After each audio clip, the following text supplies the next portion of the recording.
بسم اللہ الرحمن الرحیم۔ آج ہم بات کریں گے شمس المعارف دنیا کی تاریخ کی سب سے خطرناک کتاب کے بارے میں۔ یہ کتاب جادوئی عملیات اور جنات کو قابو کرنے کے لیے بنائی گئی تھی۔ یہ کسی نامعلوم آدمی نے 6 صدی عیسوی میں عبرانی زبان میں تحریر کی تھی۔ یہ واحد ایسی کتاب ہے جو دنیا کے ہر خطے میں متنازع ہے۔ خیال کیا جاتا ہے کہ یہ روحانی عملیات اور کالا جادو کرنے کے لیے بنائی گئی تھی۔ اس کا علم صرف ان لوگوں کو ہے جو روحانی عملیات کرنے کے ماہر یا شوق رکھتے ہیں۔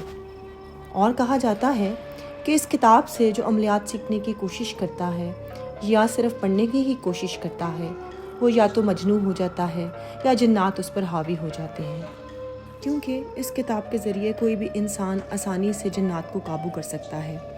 اس لیے جنات اس کی حفاظت خود کرتے ہیں تاکہ کوئی اس کو پڑھ نہ سکے۔ تاریخ میں گزرے بہت سے علماء نے اس کے مورخ کو یہودی اور اس کتاب کو کفر کا مجموعہ قرار دیا ہے، اور شاید اس لیے سعودی عرب سمیت بہت سے ممالک میں اس کتاب پر پابندی عائد ہے۔ اس کتاب کی سب سے اہم اور عجیب بات یہ ہے کہ یہ قرآنی آیات کے ساتھ اس میں عبرانی زبان میں بہت سے الفاظ درج ہیں جو کہ ہم سمجھنے سے قاصر ہیں۔ اسی وجہ سے اس کتاب کو ممنوع قرار دیا ہے۔ 6 صدی عیسوی میں یہ کتاب محمد بن علی کی تحویل میں تھی، جو کہ اس وقت کا ایک مالدار تاجر تھا۔ اس نے یہ کتاب بھاری قیمت ادا کر کے حاصل کی تھی۔ یہ اس وقت اس کتاب کا واحد نسخہ تھا جو کہ محمد بن علی نے بھاری قیمت پر چکا کر حاصل کیا تھا۔ بعد میں اس کو مختلف زبانوں میں لکھوا کر اس کی متعدد کاپیاں بنائی گئیں۔ محمد بن علی بتاتا ہے کہ جب بھی وہ اس کو کھول کر پڑھنے کی کوشش کرتا، ایک سیاہ ہیولا اس کے سامنے آ کر کھڑا ہو جاتا، جس کی جسامت اور ہیبت ناز شکل کی وجہ سے وہ بے ہوش ہو جاتا۔ بالآخر بہت کوششوں کے بعد یہ کتاب ایک عالم دین کے حوالے کر دی گئی۔ اس کتاب کے حوالے سے بہت سی روایات سامنے آتی ہیں۔ اس کتاب کی حفاظت پر شیطانی جنات مامور ہیں، کیونکہ بہت سے کتاب کی عملیات کی وجہ سے وہ انسانوں کے قبضے میں آ سکتے ہیں۔ چونکہ یہ کتاب جادوئی عملیات کا ایک بہت بڑا مجموعہ ہے، اس لیے چند پراسرار واقعات کے بعد یہ کتاب ایک دم سے منظر عام سے غائب ہو گئی۔ تقریباً 100 سال کے بعد یعنی 7ویں صدی عیسوی میں یہ کتاب دوبارہ منظر عام پر آئی۔ تب تک اس میں موجود کچھ عملیات کو حذف کر دیا گیا تھا۔ اس کتاب میں ابھی بھی کچھ جادوئی عملیات ایسے ہیں کہ اب کوئی عام انسان اس کو پڑھے جو عملیات کے ذرا بھی نہ جانتا ہو تو وہ اپنے آپ کو کسی آفت سے دوچار آرام سے کر سکتا ہے۔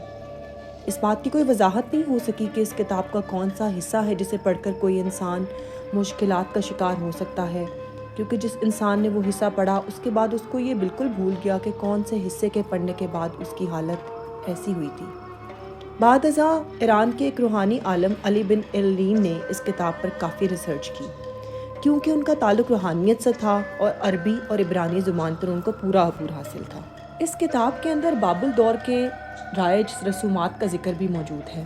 یہ وہ زمانہ ہے جب پہلی بار بابل کے بادشاہ بخت النصر نے فلسطین پہ حملہ کر کے یہودیوں کی سرزمین کو تباہ کر دیا۔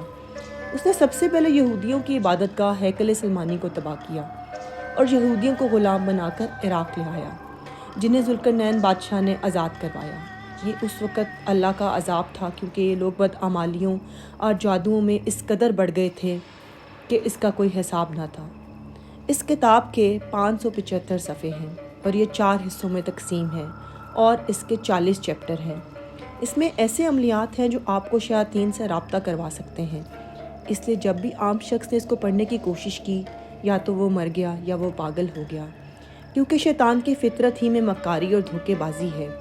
اصل میں وہ شخص خود ہی اپنے آپ کو دھوکہ دے رہا ہوتا ہے اور تباہی کی طرف لے کر جا رہا ہوتا ہے، لیکن قرآن کریم کے ذریعے اس کے برعکس آپ کسی کو بھی شفا دے سکتے ہیں، باذن اللہ بگڑے ہوئے کاموں کو سنوار سکتے ہیں، کیونکہ اس کے اندر اللہ کی تائید حاصل ہوتی ہے۔ اس سے ہمیں معلوم ہوتا ہے کہ اللہ تعالیٰ قرآن میں جو جو چیزیں بتاتا ہے، اگر ہم صرف اس پہ ہی عمل کر لیں تو ہماری زندگی بہت خوبصورت ہو سکتی ہے۔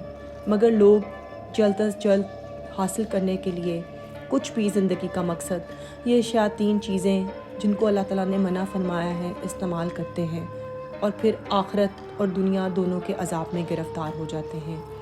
اللہ تعالیٰ ہم سب کو ان بری چیزوں سے بچا کے رکھے اور اپنے دین پر قائم و دائم رکھے۔ آمین۔